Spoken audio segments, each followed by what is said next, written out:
23 श्लोक है।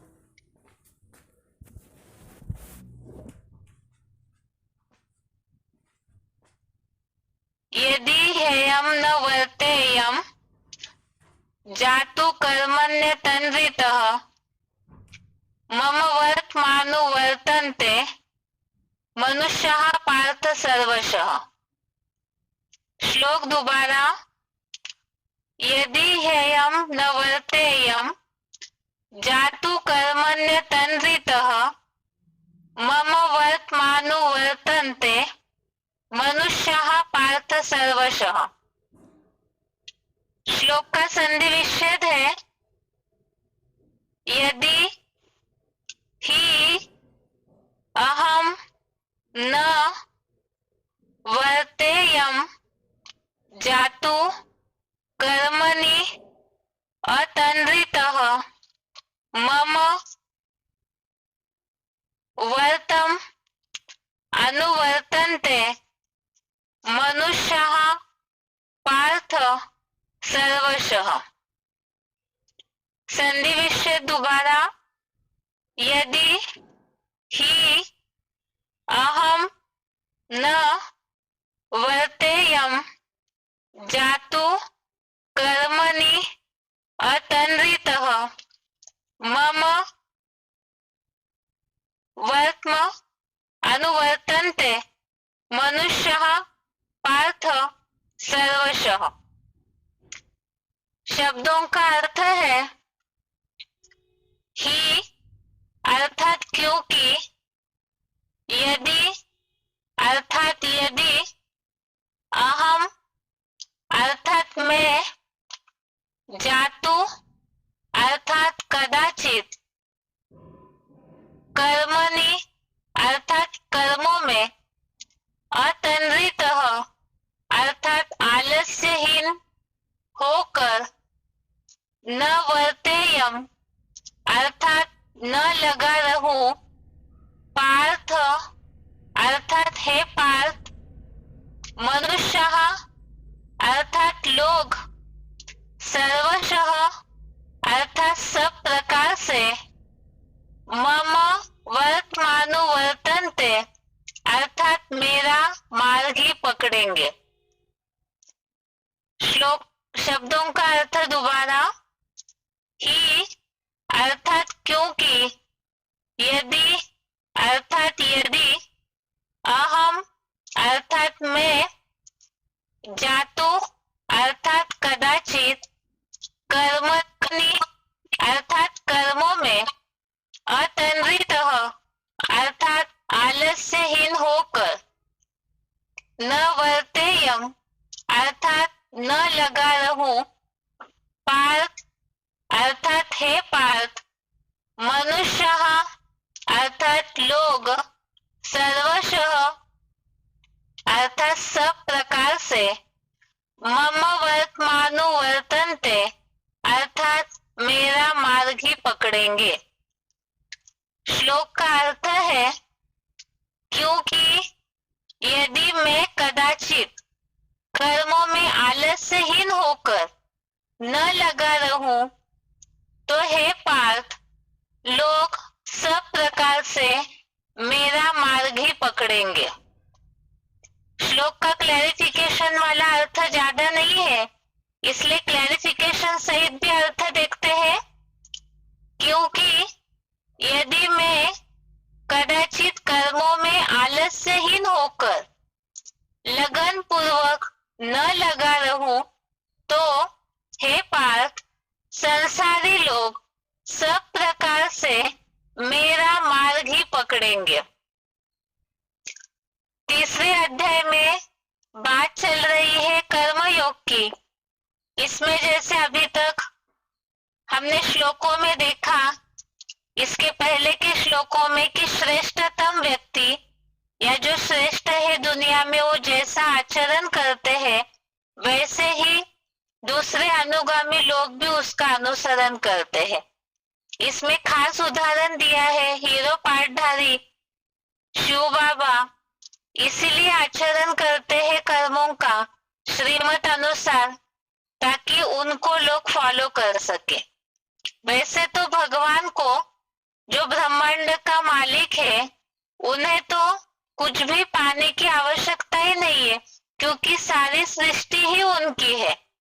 इसके बावजूद भी जैसे 22 नंबर श्लोक में, श्लोक नंबर 22 में हमने देखा कि तीनों लोकों में मुझ त्रिकालज्ञ को पाने योग्य या ऐसा कोई पदार्थ नहीं है जो प्राप्त न हो, तो भी अनासक्त होकर के कर्मों में लगा हुआ हूँ।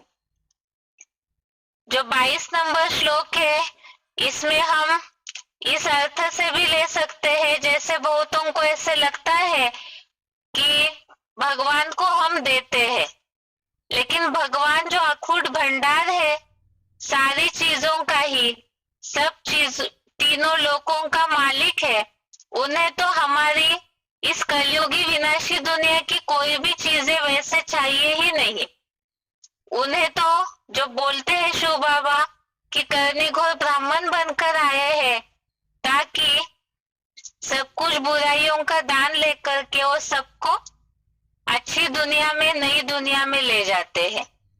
अभी आज के श्लोक से जो 22 नंबर श्लोक है वो इस हिसाब से कनेक्टेड है।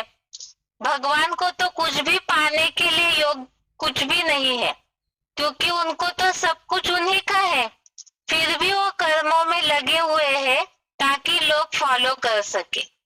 और यदि भगवान आलस्यहीन होकर के कर्म न करे, कदाचित मना सिर्फ समझने के लिए कि अगर मैं इस तरह कर्मों में न लगा रहूं तो ये संसारी लोग सब प्रकार से मेरा ही मार्ग पकड़ेंगे। अर्थात कलयुगी दुनिया में तो लोग आंखों से जो दिखाई देता है वही चीजें देखते हैं और यही सोचेंगे कि भगवान ही कार्य नहीं कर रहे हैं तो हम भी न करें, और सारा संसार ही आलस्य को पकड़ लेगा। और जो श्लोकों में संदर्भ चल रहा है, लोक संग्रह, अर्थ, भगवान और ज्ञानवान के कर्मों की आवश्यकता, तो नई दुनिया या विश्व कल्याण, विश्व परिवर्तन के हेतु जो संगठन बनाया जा रहा है, तो उसके लिए ही भगवान लगातार कार्य में लगे हुए रहते हैं। रत अर्थात लगे हुए रहते हैं, तो इसीलिए ही भगवान को तो कुछ चाहिए ही नहीं, केवल संसारी लोग उनको फॉलो करते हैं और वो इसीलिए कर्म करते हैं, अनासक्त होकर के कर्म करते हैं। ये तो हीरो पार्टनरी या तो परमात्मा इस सृष्टि पर आकर के जिस तरह से कर्म करते हैं उसके लिए बात बताई। अभी यहाँ ज्ञानवान का भी संदर्भ चल रहा है इन श्लोकों में, तो ज्ञानवान जो भी पुरुषार्थी है नंबरवार, उन्हें इन सब बातों से, इस श्लोक से क्या शिक्षा लेनी चाहिए। सबसे पहले तो श्लोक में शब्द आया है आलस्यहीन होकर लगन पूर्वक न लगा रहूं, अर्थात जो नंबरवार पुरुषार्थी है, जिन्होंने भगवान के इस सृष्टि पर चल रहे कार्य को पहचाना है, तो ऐसी आत्माएं भी अगर आलस्य से या तो लगन पूर्वक पुरुषार्थ न करे, खास पुरुषार्थ का लक्ष्य जो संदर्भ इसके पहले भी चल रहा था, यज्ञ सेवा का कर्म करना है, अर्थात विश्व नवनिर्माण के कर्मों में लगे रहना है। और वो जो सेवा है, ये जो कर्म है विश्व नवनिर्माण का, यज्ञ सेवा का, इसमें लगन की आवश्यकता है। क्यों? सबसे पहले तो आलस्य क्यों आता है और आलस्य किसे कहेंगे। साधारणतः आलस्य हम समझते हैं कि कोई भी बात में, जैसे मुरलियों में, अव्यक्तवाणियों में भी बात आती है, आलसी और अलबेले नहीं होना चाहिए, अर्थात कोई भी काम को देरी से करना, धीरे धीरे करना, बिना इच्छा के करना, तो ये सारा आलस्य ही है। मुरलियों में 5 विकारों को जैसे बोला है जीतना है, तो इसी तरह से आलस्य और अलबेलापन ये सबसे ज्यादा नुकसानदायी अवगुण है। अगर ये पुरुषार्थी जीवन में रहे तो जो प्राप्ति की अनुभूति होनी चाहिए वो नहीं होगी, और लगन अर्थात दृढ़ता पूर्वक उमंग उत्साह के साथ जो कार्य अर्थात पुरुषार्थ करना चाहिए वो अगर नहीं करते हैं तो लगन माना दृढ़ता होनी चाहिए, उमंग उत्साह होना चाहिए। अव्यक्त वाणियों में इसके लिए भी बताया है, लगन अगर श्रेष्ठ नहीं है, विघ्न नहीं है और लगन भी श्रेष्ठ नहीं है अर्थात उमंग उत्साह से भरपूर होकर निरंतर तीव्रता से कार्य नहीं कर रहे, पुरुषार्थ नहीं कर रहे, तो ये भी आलस अलबेलेपन के लिस्ट में ही गिना जाता है, और ये भी एक सूक्ष्म रूप का पुरुषार्थ में विघ्न ही है। अभी इसे पुरुषार्थी जीवन में हम उदाहरण के साथ समझते हैं। जैसे मुरलियों में शिव बाबा बताते हैं रेगुलर पंक्चुअल क्लास के लिए, तो कई ऐसे पुरुषार्थी है क्लास तो करते हैं लेकिन मुरलियों में इसके लिए कई बार वार्तालाप में भी उदाहरण दिया हुआ है कि क्लास तो करते हैं लेकिन क्लास शुरू होने के आधा घंटा के बाद पहुंचेंगे और क्लास संगठन का पूरा होने के आधा घंटा पहले ही उठ के जाएंगे, केवल फॉर्मेलिटी कि हमने रेगुलर क्लास किया है। तो ये भी आलस की लिस्ट में ही जाएगा। अभी ऐसे आलस से हीन होकर दूसरा जैसे सेवा की बात आती है, इसमें भी सेवा तो की, लौकिक में भी इसका उदाहरण लेते हैं। कोई अगर अपना जो कार्य है उसे पूरा फिनिश होके नहीं करते हैं, पूरी तरह से उसका रिजल्ट नहीं दिखाते, बस करना है इसलिए कर लिया, तो इसे भी आलस की लिस्ट में गिना जाता है। इसी तरह से यज्ञ सेवा का जो कर्म है इसमें सारी ही बातें आती है, वाचा सेवा हो, ज्यादातर कर्मणा सेवा, तो इसमें अगर पूरी तरह से जो कार्य हाथ में लिया है यज्ञ सेवा का वो पूरा संपन्न न करे, आधा अधूरा करके छोड़ दिया, तो ये भी आलस अलबेलेपन के लिस्ट में ही आता है। और ऐसे जो आलस से हीन होकर के कर्म करते हैं तो इससे जो परिवर्तन दिखना चाहिए या विश्व नवनिर्माण के कार्य में जो पूरी तरह से हमें मददगार बनना चाहिए वो नहीं बनेंगे। तो ब्राह्मणों का संगठन है, इसमें तो सब एक दूसरे को देखते हैं। वैसे तो अव्यक्त वाणियों में बाप दादा ने बोला है फॉलो फादर, अर्थात कर्मों में तो फॉलो फादर करना है, लेकिन जहां तक अभी ऐसी संपन्न अवस्था नहीं बनी है तो इसीलिए ब्राह्मण परिवार में संगठन में एक दूसरे को देखते हैं, तो इसमें भी आलस आ जाता है एक दूसरे को देखने से। इसीलिए यदि हम अपना कर्म उमंग उत्साह के साथ करेंगे, लगन पूर्वक जो कार्य जो पुरुषार्थ शुरू किया है उसे अगर करते हैं तो जैसे बोला है कि हर एक बीज में, हर एक आत्मा रूपी सितारे में अपने अपनी दुनिया समाई हुई है, तो उस दुनिया का भी उद्धार करने के निमित्त बनेंगे। दूसरी बात है, जैसे भगवान को तो कुछ भी पाने योग्य नहीं है, उन्हें कुछ चाहिए भी नहीं, उसके बावजूद भी वो अनासक्त होकर के कर्मों में लगे हुए हैं। इसलिए लगे हुए हैं, उन्हें तो न नाम मान शान की परवाह है, न कोई वस्तुओं के प्राप्ति की परवाह है, तो भी वो लगे हुए हैं।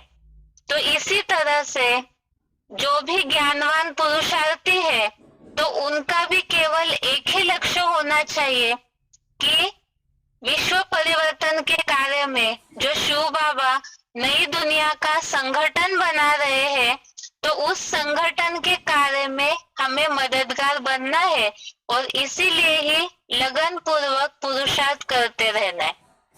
जैसे यहाँ हीरो पाठधारी या परमात्मा ये समझ करके कर्म करते हैं कि वो अनासक्त होकर के कर्मों में लगे रहेंगे तो लोग फॉलो करेंगे। इसी तरह से जो ज्ञानवान पुरुषार्थी है उन्हें भी इस बात के लिए सोचना है, जैसे मुरलियों में अव्यक्त वाणियों में बताया है, स्व परिवर्तन से विश्व परिवर्तन। तो इस भावार्थ से भी हमें पहले उमंग उत्साह के साथ, दृढ़ता के साथ तीव्र पुरुषार्थ करते रहेंगे, आलस्य अलबेलापन को छोड़ के जो भी पुरुषार्थ के सब्जेक्ट है उसमें लगन पूर्वक लगे रहेंगे, तो जो पीछे दुनिया है सितारे में समाई हुई, तो उनमें भी वैसा ही उमंग उत्साह आएगा।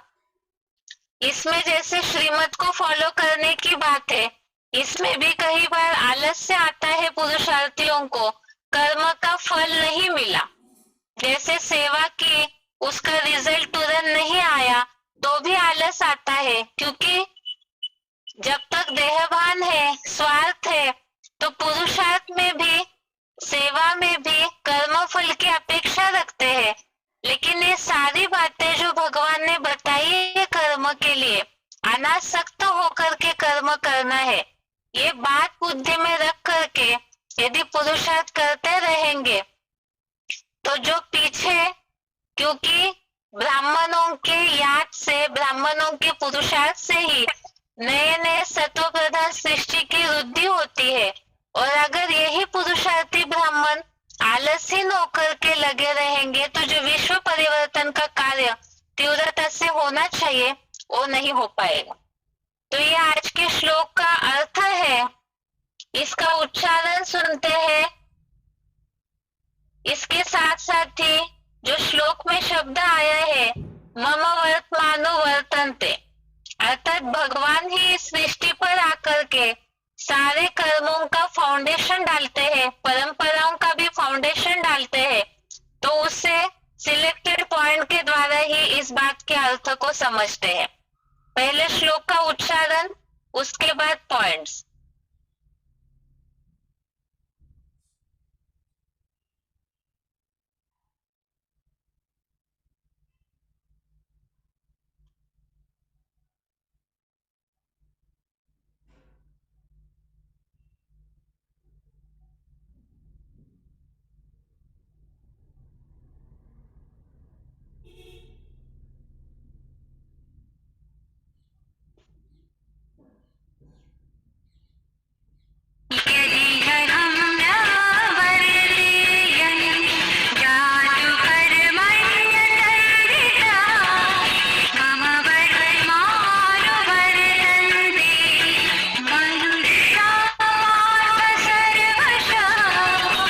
यदि मैं कदाचित कर्मों में आलस्यहीन होकर लगन पूर्वक न लगा रहूं, तो हे पार्थ, संसारी लोग सब प्रकार से मेरा मार्ग ही पकड़ेंगे।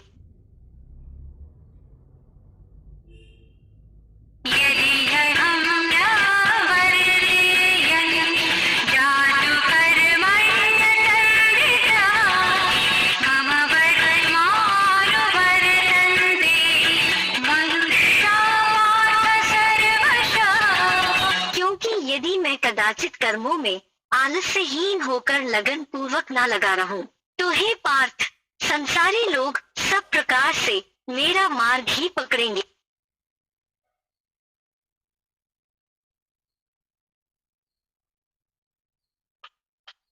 इसमें सबसे पहले देखते हैं जो श्लोक में भावार्थ में बात आई है, आलस्यहीन होकर लगन पूर्वक न लगा रहूं, तो आलस, अलबेलापन और लगन श्रेष्ठ न होना, अर्थात दृढ़ता न होना कार्य में, पुरुषार्थ में, उसके लिए अव्यक्तवाणियों में कुछ पॉइंट्स दिए हैं, उसे देखते हैं। पहले अव्यक्तवाणी की तारीख है 26 दिसंबर 79, अव्यक्तवाणी डेट 26 दिसंबर 79, पेज 192। विश्व कल्याणकारी का अर्थ ही है विश्व के आधार मूर्त। जरा भी अलबेलापन विश्व को अलबेला बना देगा, इतना अटेंशन रहे। पॉइंट दोबारा, विश्व कल्याणकारी का अर्थ ही है विश्व के आधार मूर्त। जरा भी अलबेलापन विश्व को अलबेला बना देगा, इतना अटेंशन रहे। जो श्लोक में बात आई है, आलस्यहीन होकर न लगा रहूं, तो लोग सब प्रकार से मेरा ही मार्ग पकड़ेंगे। अर्थात संसारी लोग, सारा विश्व भी इसी तरह से आलस का ही मार्ग पकड़ेगा। तो यहाँ जो भी नंबरवर ज्ञानवान है, पुरुषार्थी है, विश्व कल्याण के कार्य में जुड़े हुए हैं, वही विश्व के आधारभूत है। जो बताया हर एक सितारे में अपनी दुनिया समाई हुई है, तो वो अलबेलापन सारे विश्व को भी अलबेला बना देगा। अगला पॉइंट है अव्यक्तवाणी की तारीख 7 जून 77, पेज 219। अव्यक्तवाणी डेट 7 जून 77, पेज 219। पॉइंट है हम विशेष आत्माओं के आधार से सर्व आत्माओं का भला है। यह स्मृति रखने से अलबेलापन और आलस्य समाप्त हो जाएगा। हम विशेष आत्माओं के आधार से सर्व आत्माओं का भला है। यह स्मृति रखने से अलबेलापन और आलस्य समाप्त हो जाएगा। अगला पॉइंट है 16 जुलाई 69, अव्यक्तवाणी की डेट है 16 जुलाई 69, पेज 87। जब अपने ऊपर जिम्मेवारी समझेंगे तो जिम्मेवारी पड़ने से अलबेलापन और आलस्य खत्म हो जाएगा। जब अपने ऊपर जिम्मेवारी समझेंगे तो जिम्मेवारी पड़ने से अलबेलापन और आलस्य खत्म हो जाएगा। इसमें जो बताया है दोनों पॉइंट्स में कि जो भी ज्ञानवान पुरुषार्थी है उनके आधार से ही और आत्माओं का भला होता है। इसीलिए ही अपनी जिम्मेवारी समझना है कि विश्व कल्याण में हम एक जिम्मेवार व्यक्ति है, तो इस तरह से ही आलस और अलबेलापन खत्म होगा। जैसे और भी पॉइंट्स आते हैं कि पुरुषार्थ में यज्ञ सेवा के मामले में ये नहीं सोचना चाहिए कि सिर्फ टीचर्स या दीदी दादी दादाएं ही जिम्मेवार है। हम सब यज्ञ के जिम्मेवार है। अर्थात शिव बाबा को पहचान लिया तो भगवान को पहचाना, अर्थात भगवान के कार्य को भी पहचाना, तो हम सब उनके कार्य में मददगार है विश्व परिवर्तन के।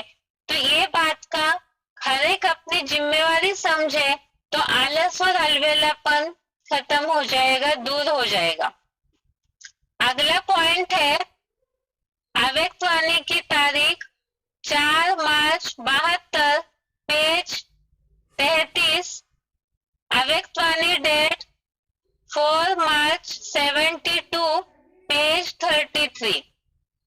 जो पुरुषार्थी पुरुषार्थ के मार्ग पर चल पड़े हैं, उनके सामने वर्तमान समय माया का वार इस आलस्य के रूप में भिन्न भिन्न तरीके से आता है। तो इस आलस्य को खत्म करने के लिए सदा उल्लास में रहो। कमाई करने का जब किसको उल्लास होता है तो फिर आलस खत्म हो जाता है। इसलिए कभी भी उल्लास को कम नहीं करना है।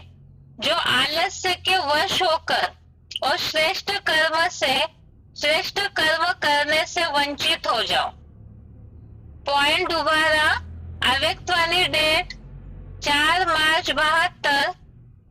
जो पुरुषार्थी पुरुषार्थ के मार्ग पर चल पड़े हैं, उनके सामने वर्तमान समय माया का वार इस आलस्य के रूप में भिन्न भिन्न तरीके से आता है। तो इस आलस्य को खत्म करने के लिए सदा उल्लास में रहो। कमाई करने का जब किसको उल्लास होता है तो फिर आलस्य खत्म हो जाता है। इसलिए कभी भी उल्लास को कम नहीं करना। जो आलस्य के वश होकर और श्रेष्ठ कर्म करने से वंचित हो जाओ। यहाँ जो बात आई है, आलस्य भी माया का एक रूप है और इसे खत्म करना है तो हमेशा उल्लास अर्थात उमंग उत्साह में रहना है। जैसे कमाई होती है किसी को, कोई दुकान वाले की कमाई होती है तो वो रात भी को देर तक भी अपना दुकान खुला रखते हैं, उस समय उन्हें आलस नहीं आता। त्योहारों के समय भी जैसे दुकान वाले कितनी देर देर तक काम करते हैं, तो यहाँ भी ये तो विश्व नवनिर्माण का कार्य शिव बाबा ने दिया है, तो इसमें भी प्राप्ति का नशा होना चाहिए।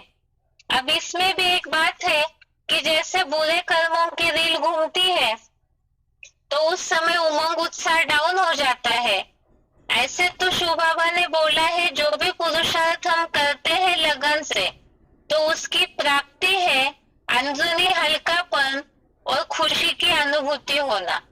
लेकिन कई बार श्रेष्ठ लगन न होने से जो अनुभूति होनी चाहिए वो नहीं होती है, तो ऐसे समय में भी डाउन न हो करके जो अव्यक्तवाणियों में बात आई है कि मन लगे या न लगे सेवा में, पुरुषार्थ में, क्लास में, उसके बावजूद लगन को निर्माण कर फिर भी जो नियम बनाए हैं ब्राह्मणों के लिए उसे छोड़ना नहीं है, उसमें आलस नहीं करना है।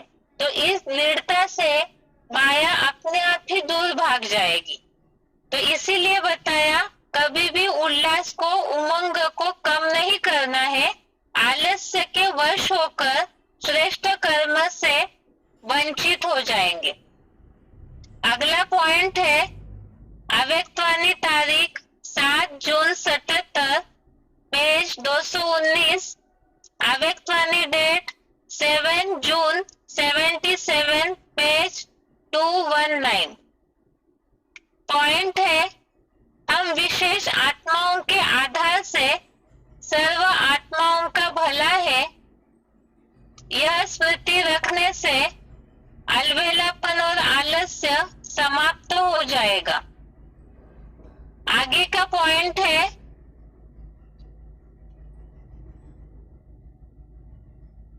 इसी श्लोक से रिलेटेड सिलेक्टेड पॉइंट है वार्तालाप नंबर 1669, डिस्कशन नंबर 1669।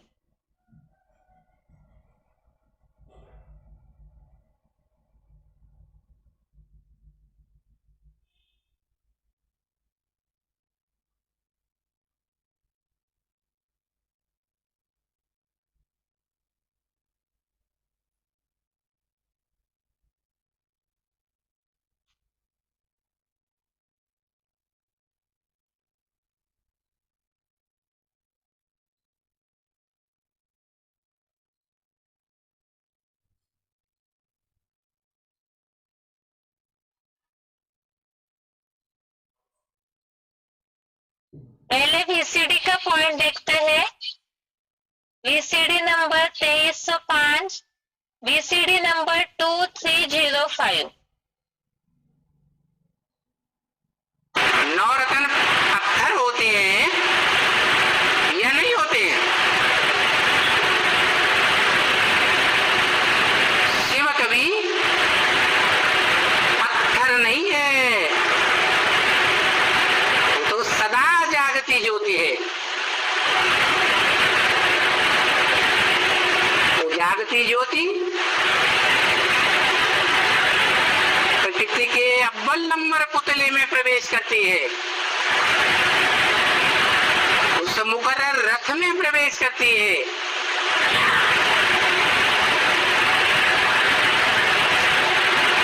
तो अपना परिचय दे करके उसे आप समान भी बनाती है।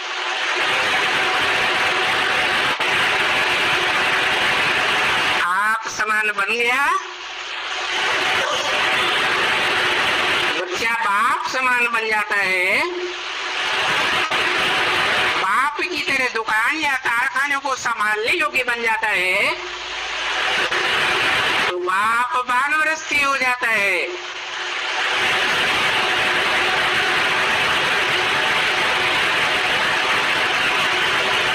ये परंपरा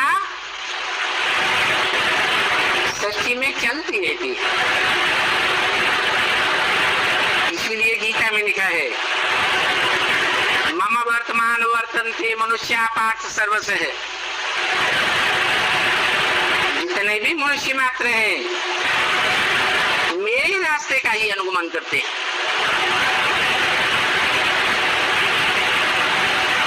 ये जो वानप्रस्थ होने की परंपरा चली है, ये परंपरा की शुरुआत किसने की?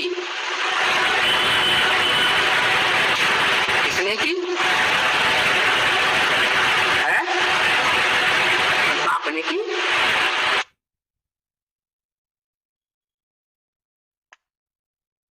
इस पॉइंट में बात आई है वर्षा देने की।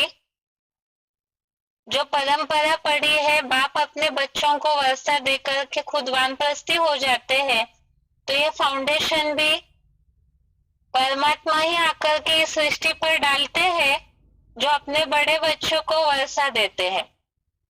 अगला पॉइंट है वार्तालाप नंबर 1669, वार्तालाप डिस्कशन नंबर 1669।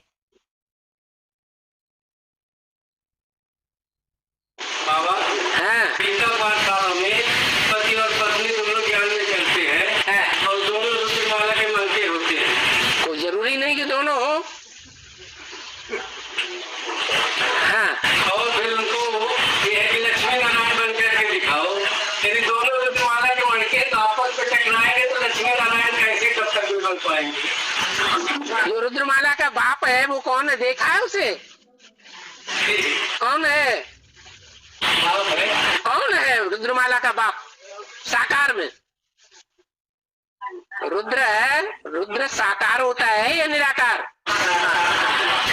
रुद्र का मणका साकार में होता है या नहीं? हाँ, तो जो रौद्र रूप धारण करने वाला रुद्र है, जो सारे संसार का विनाश कर देगा, है वो रुद्र साकार है या निराकार? अभी समझे कि नहीं? है उसके साथ कोई रौद्र रूप धारण करने वाली महाकाली है या नहीं है? तो वो आपस में टकरा रहे हैं कि नहीं टकरा रहे हैं? हैं? तो फिर छोटे छोटे क्यों नहीं टकराएंगे? नहीं टकराएंगे? टकराएंगे। गीता में तो लिखा है मम वर्तमान वर्तन्ते मनुष्य पार्थ सर्वस। जितने भी मनुष्य है इस दुनिया के, मैंने जो रास्ता अपनाया है साकार शरीर से, उसी रास्ते को अपनाते हैं। कोई अच्छे रूप में अपनाते हैं, कोई खराब रूप में भी अपनाते हैं। मेरे में सारा पार्ट इस सृष्टि का भरा हुआ है। स्वर्ग का भी पार्ट मेरे में और नरक का भी पार्ट मेरे में। इसलिए बोला स्वर्ग की दुनिया मेरी है तो नरक की दुनिया मेरी नहीं है क्या? वो भी है।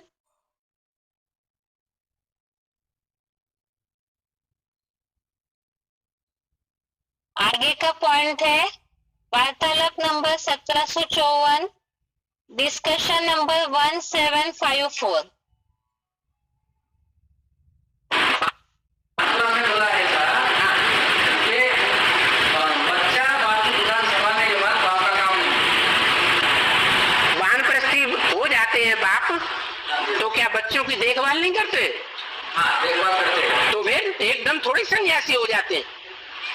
वानप्रस्थी रहते हैं कुछ समय, जब देखते हैं कि बच्चे दुकान संभालने में पक्के परिपक्व हो गए, तो फिर सन्यासी हो जाते हैं। ये सारा फॉलोइंग का काम अभी शूट होता है। मम वर्तमान वर्तन्ते मनुष्य पार्थ सर्वस। दुनिया के जितने भी मनुष्य हैं वो मेरे रास्ते का ही अनुगमन करते हैं, फॉलो करते हैं। सन्यासी बनते हैं तो भी मेरे को फॉलो करते हैं। वानप्रस्थी बनते हैं तो भी मेरे को फॉलो करते हैं। गृहस्थी बनते हैं तो भी मेरे को फॉलो करते हैं।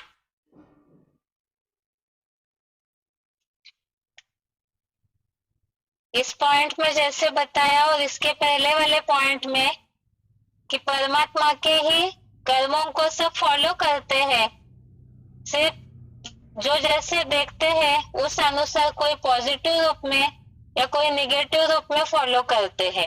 यहाँ तो खास दोनों पॉइंट में गृहस्थी उनके हिसाब से बात बताई है। इसके आगे का पॉइंट देखते हैं। वार्तालाप नंबर 1829, डिस्कशन नंबर 1829।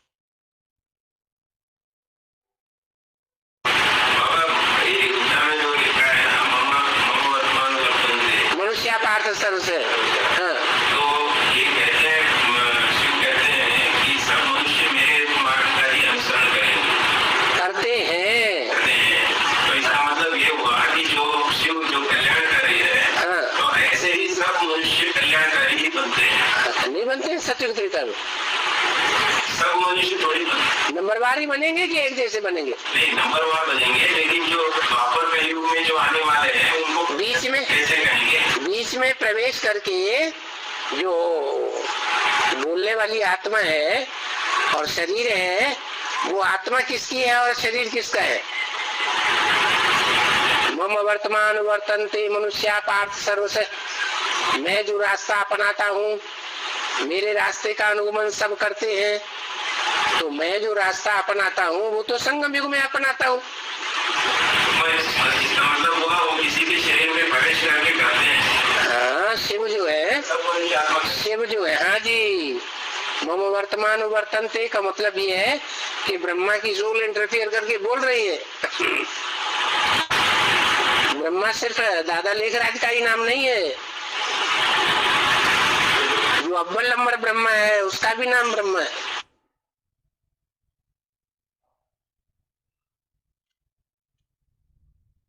आगे का पॉइंट है बीसीडी नंबर 2231, बीसीडी नंबर 2231। ये रूहानी मिलिट्री तैयार हो रही है, रूहानी बेहद के बाप के द्वारा। इस रूहानी मिलिट्री में जो पढ़ाई पढ़ करके, ट्रेनिंग ले करके जो भर्ती होते हैं, उनका और उनके बाल बच्चों का भी बहुत ख्याल रूहानी गवर्नमेंट के द्वारा रखा जाता है। क्या पहले से ही घोषणा कर दी? क्या क्या घोषणा की है? तुम बच्चों का पूरा परिवार ज्ञान में चलेगा।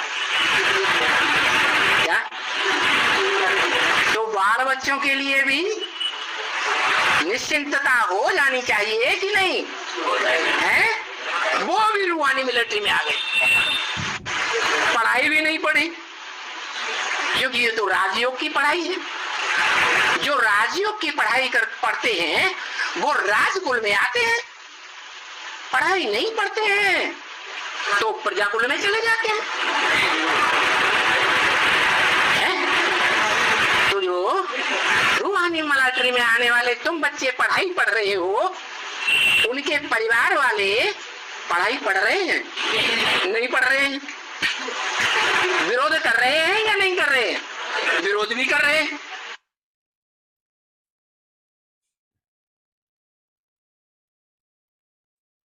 आगे का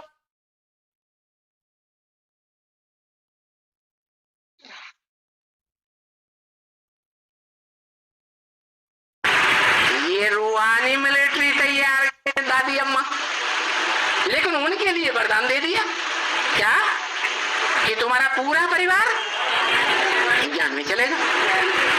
इसका कारण जाना?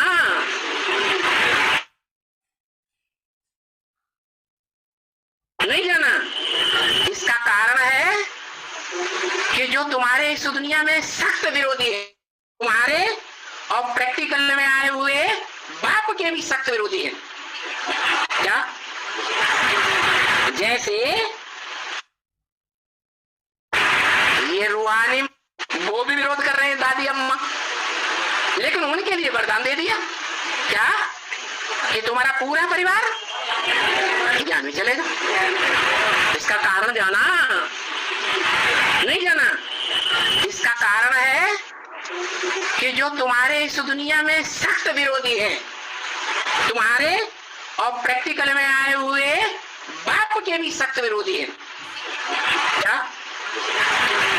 जैसे कृष्ण का विरोधी कंस था तो कृष्ण को गावड़े गावड़े में भागना पड़ता था। जैसे शंकर का सबसे जास्ती विरोधी भस्मासुर हुआ तो सारी दुनिया में उनको भाग भाग भाग भाग करना पड़ा। शास्त्रों में ये बातें प्रसिद्ध है या नहीं? और राम को इस संसार रूपी जंगल में रह करके महलवाड़ियों अटारियों में रहने वाले रावण से युद्ध करना पड़ा। जंगल में छुप छुप के, जैसे गुरिल्ला वार होती थी, छुप छुप के युद्ध करना पड़ता है। छुप छुप के ज्ञान बाण मारता है। जैसे आतंकवादी बाण मारे और ये भागा। आतंकवादी क्या करते हैं? गोली मारी और ये बाप खड़े हुए। तो ऐसे बाप को चलना पड़ता है। बाप ने भी बोला है, गीता में भी लिखा हुआ है, मम वर्तमान वर्तन्ते मनुष्यापात सर्वस्य। इस दुनिया में जो भी मनुष्य मात्र हैं वो मेरे ही रास्ते का अनुगमन करते हैं। क्या ये आतंकवादी किसका अनुगमन कर रहे हैं? ये गोली मारी और भाग खड़े हुए, किसके रास्ते पर चल रहे हैं? अरे भगवान भी इस दुनिया में जब आता है तो यही कर्म करता है। क्या कर्म करता है? कोई भी ब्रह्मा कुमारियों से जाके पूछो तुम्हारे लिए इस दुनिया में सबसे बड़ा आतंकवादी कौन है, तो वो किसको बताएंगी? अरे हमारे लिए पहले भी ओसामा बिन लादेन था। कौन था? ओ शाम आ गई, क्या सूरज दिखाई नहीं पड़ता, छुप गया। बिना लाए दिए नहीं छोड़ूंगा, ऐसे कहता है। जो भी तुम्हारे पास धन है, जो भी तन है, जो भी मन की शक्ति है, वो सब लाओ मुझे दे दो। जैसे मैं चलाऊं वैसे चलो। सारी दुनिया को ऐसे सरेंडर होके चलना पड़ेगा। ये ओसामा बिन लादेन नाम पड़ा, नाम किस आधार पर पड़ता है? काम के आधार पर। वो बेहद का काम, वो बेहद का ओसामा बिन लादेन ही करता है। क्या? घड़ी घड़ी देह भान से मरता है, फिर कोई ना कोई ओसामा बिन लादेन जैसा पैदा हो जाता है।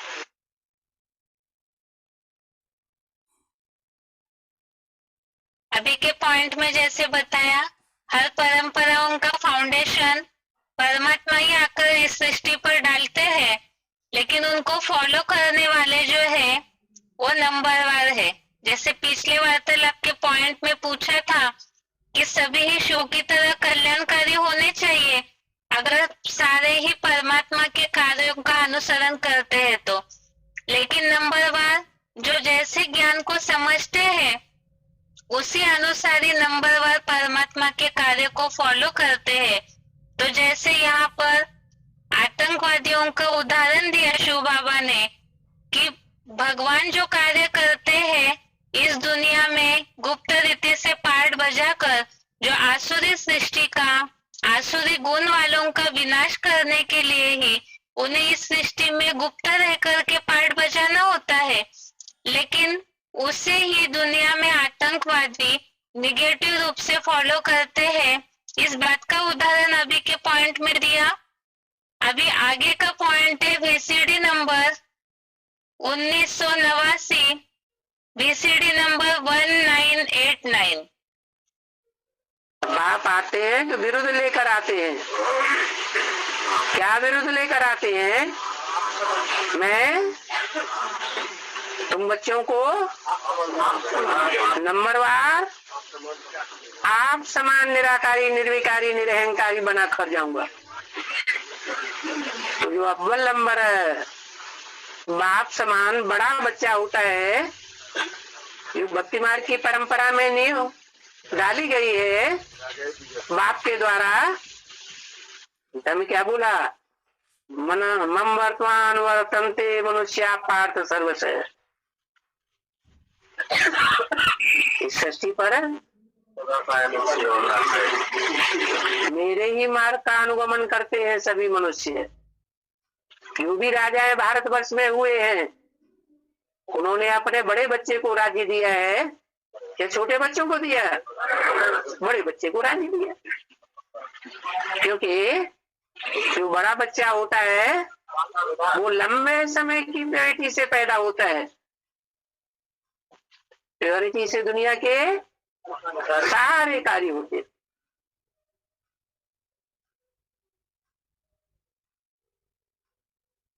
आगे का पॉइंट है बीसीडी नंबर 2255, बीसीडी नंबर 2255।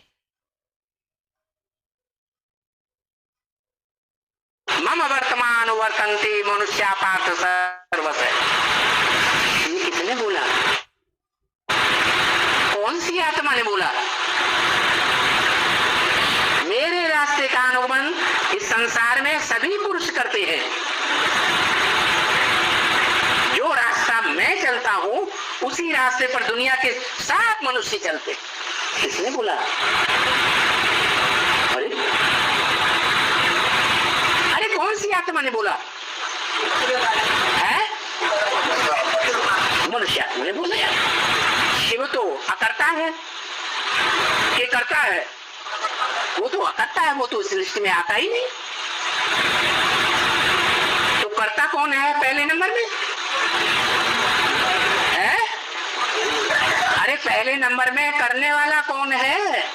अच्छे से अच्छे कर्म करने वाला भी है और बुरे से बुरे कर्म करने वाला भी एक ही बीज रूप आत्मा है, जो सारी मनुष्य सृष्टि का बाप है। देवताओं का भी बाप है, मनुष्यों का भी बाप है, दुखदायी दुखदायी राक्षसों का भी बाप है। तो किसने बोला? प्रजापिता ने बोला, दादा लेखराज ब्रह्मा ने बोला या शिव बाप ने बोला? है शिव बाप ने बोला। लोग सत्यानाश कर दिया।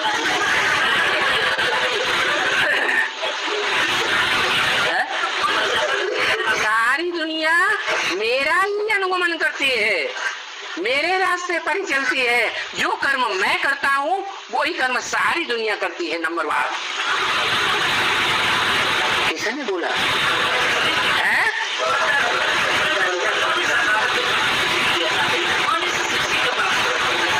मनुष्य शक्ति के बाप ने बोला। क्या बोला? दुनिया में अच्छे से अच्छे कर्म करने वाला मैं हूँ और दुनिया में बुरे से बुरे कर्म करने वाला भी मैं हूँ। अच्छों के साथ अच्छा व्यवहार करने वाला मैं हूँ और बुरों के साथ बुरा व्यवहार करने वाला बड़े से बड़ा पापी कौन? मैं हूँ। मैं देवताओं का भी बाप हूँ, मैं मनुष्यों का भी बाप हूँ, धर्म पिताओं का भी बाप हूँ।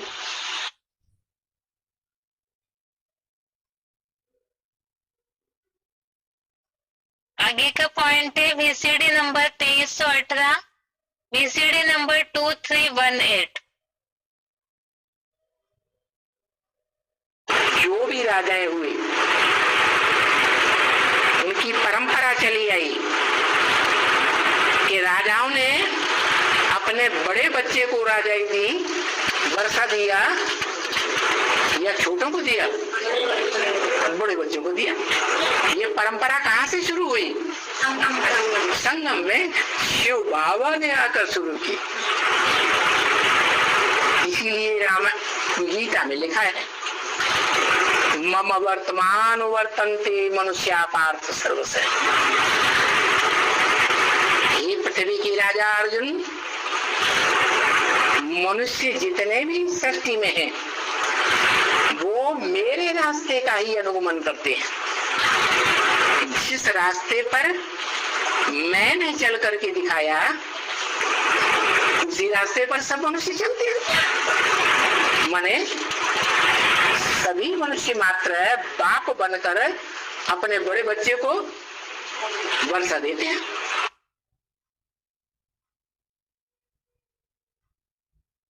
इस पॉइंट में जैसे हमने सुना कि जो बच्चों को वर्षा देने की बात है तो उसका फाउंडेशन भी शिव बाबा ही आकर के डालते हैं।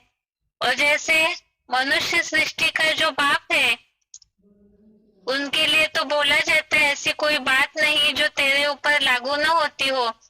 उस हिसाब से धर्म पिताओं के कार्यों का भी फाउंडेशन डालते हैं। लेकिन यही बताया कि वो तो सबका बीज है, तो उनको जिन्होंने जैसे निरीक्षण किया उसी आधार पे उनके कर्मों का सब दुनिया वाले फॉलो करने लग जाते।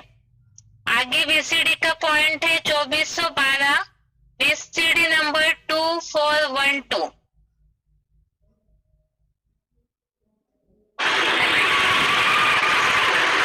जिस नंबर का ब्रह्मा होगा उसी नंबर की सृष्टि बनाएगा। जो भारत में परंपरा है क्या, जो भारतीय पुरुष की पहली माता बनती है उससे जो बच्चे पैदा होते हैं वो बाप की ज्यादा से ज्यादा संपत्ति के अधिकारी बनते हैं, ज्यादा से ज्यादा उनको मान मर्तबा मिलता है। तो जिस नंबर की माता बनती है, 2 नंबर की माता, 3 नंबर की माता, चौथे नंबर की माता, जो गायन है बाबा ने भी मुरली में बताया क्या, भारत में पुरुष की एक स्त्री मर जाती है तो कहते हैं एक जूती गई, दूसरी लेते हैं, तीसरी लेते हैं, चौथी लेते हैं।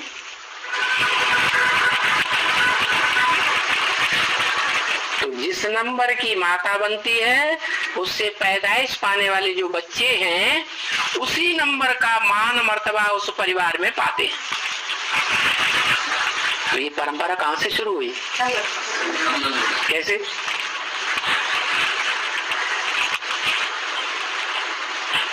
और किसने शुरू की?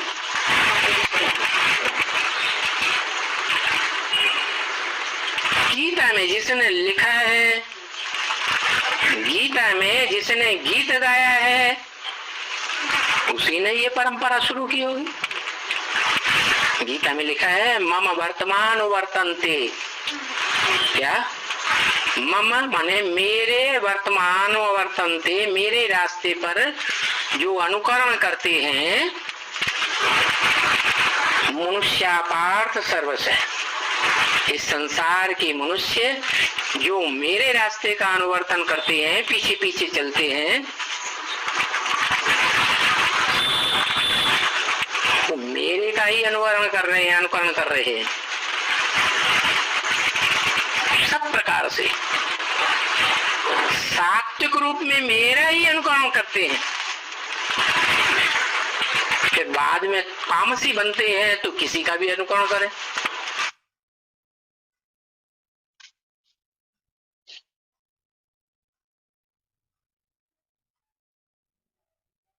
आगे का पॉइंट है बीसीडी नंबर 2333, बीसीडी नंबर 2333।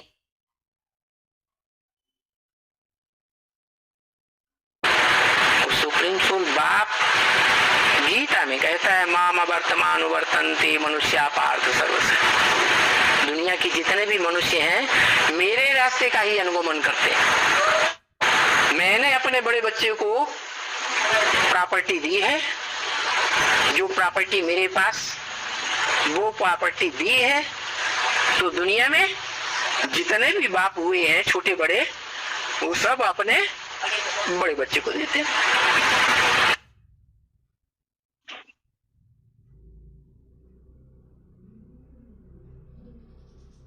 इस तरह आज के श्लोक हो गया। इसमें हमने देखा जो बात आई है श्लोक में मम वर्तमानो वर्तन्ते, इसमें भगवान के द्वारा डाली गई परंपराओं का किस तरह अनुसरण करते हैं मनुष्य, वो सारी बातें बताई है। एक तो गृहस्थियों के लिए भी बताया, जैसे यह फाउंडेशन में ही जगत पिता जगदम्बा के बीच में जो फाउंडेशन पड़ता है, उसके अलावा वर्षा देने की बात, धर्म पिताओं के कार्यों का फाउंडेशन, या तो जैसे बताया कि सात्विक अवस्था में तो सब भगवान के कार्य का अनुकरण करते हैं और तामसी बनने पर फिर जिनको जिनको जहाँ प्रभावित होते हैं उन कर्मों का फॉलो करना शुरू करते हैं। तो ये श्लोक में खास तो भगवान ने अपने कार्यों का जो अनासक्त होकर कर्मों में लगे रहते हैं, क्योंकि उनको सब दुनिया वाले फॉलो करते हैं, तो इसी तरह ज्ञानवान को भी इस बात को सीखना है कि हमारे कर्मों का भी बीज में सारी दुनिया समाई हुई है। तो जैसे ज्ञानवान कर्म करेंगे उनकी वैसे ही सृष्टि बनेगी पीछे की। इसीलिए ही जो सितारे में दुनिया समाई हुई है उस दुनिया के उद्धारक है, ऐसे समझ करके उमंग उत्साह से पुरुषार्थ करे। नहीं तो जो बताया कि नंबरवार सभी इसी तरह से कर्मों को फॉलो करते हैं। अभी इसके बाद बेसिक कोर्स, वैसे तो क्लास का टाइम पूरा हो गया है, लेकिन केवल पढ़ने के हिसाब से श्लोक बताएंगे ताकि उसे कल तक पढ़ सके। बेसिक कोर्स में हमारा टॉपिक चल रहा था कि भगवान ही त्रिकालदर्शी है, क्योंकि वो अजन्मा अगर्भा है।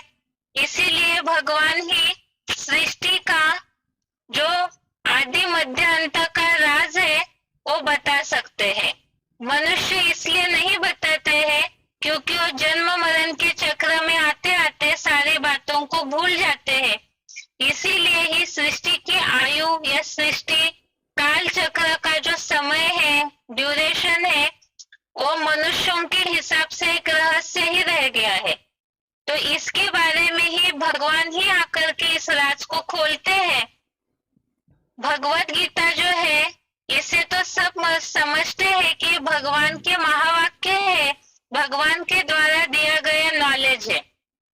अब इसके बारे में सृष्टि की आयु या काल चक्र के राज के बारे में भगवत गीता में क्या बताया है उसे हमें समझना है और जिज्ञासुओं को उसी आधार से क्लियर भी करना है। भगवत गीता में जिस तरह से सृष्टि की आयु या काल को लेकर के श्लोक आए हुए हैं, समय को दर्शाने वाले, स्पष्ट रीति से सृष्टि या काल चक्र का समय स्पष्ट रीति से नहीं बताया, तो जो शब्द आए हुए हैं उसे देखते हैं। जैसे कि ब्रह्मा का दिन और ब्रह्मा की रात, इससे संबंधित श्लोक आया है 8वें अध्याय का 17वां श्लोक, अध्याय 8 श्लोक नंबर 17। श्लोक है सहस्र युग पर्यंतम अहर्यत ब्रह्मणो विदु रात्रिम युग सहस्त्रांतम तेहो रात्र विदो जनः। इसमें बात आई है अहर्यत ब्रह्मणो और रात्रिम, तो ये ब्रह्मा का दिन और रात दो शब्द दर्शाने वाले, अहर्यत और रात्रिम, ये दो शब्द दिन और रात को दर्शाने वाले हैं। अगला श्लोक है कल्प, अर्थात पूरा जो काल चक्र का समय है। कल्प जो एडवांस कोर्स में या बेसिक कोर्स में भी 4 युगों का कुल मिलाकर के जो पीरियड है उसे कल्प कहा जाता है। उस कल्प को लेकर के भी भगवत गीता में शब्द आया है। ये भी समय या काल को ही दर्शाता है। 9वें अध्याय का 7वां श्लोक, अध्याय 9 श्लोक नंबर 7, सर्वभूतानि कौन्तेय प्रकृतिम यान्ति मामिकाम कल्पक्षये पुनः स्थानि कल्पादो विसृजाम्यहम्।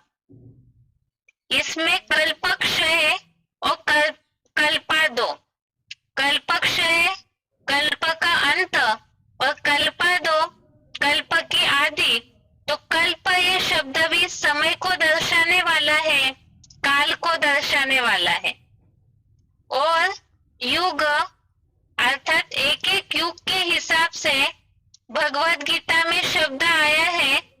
चौथे अध्याय का 8वां श्लोक, अध्याय 4 श्लोक नंबर 8, परित्राणाय साधूनां विनाशाय च दुष्कृतां धर्म संस्थापनार्थाय संभवामि युगे युगे।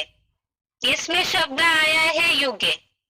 पहले तो 8वें अध्याय का 17वां श्लोक में शब्द आया है दिन और रात के लिए। 9वें अध्याय के 7वें श्लोक में शब्द आया है कल्प के लिए। और चौथे अध्याय का 8वां श्लोक में शब्द आया है युगों के लिए। इस तरह से भगवत गीता में सृष्टि के आयु से संबंधित अलग अलग शब्द आए हैं। इसके बारे में आगे कल की क्लास में समझते हैं। आज के लिए यहाँ तक ही। ओम शांति।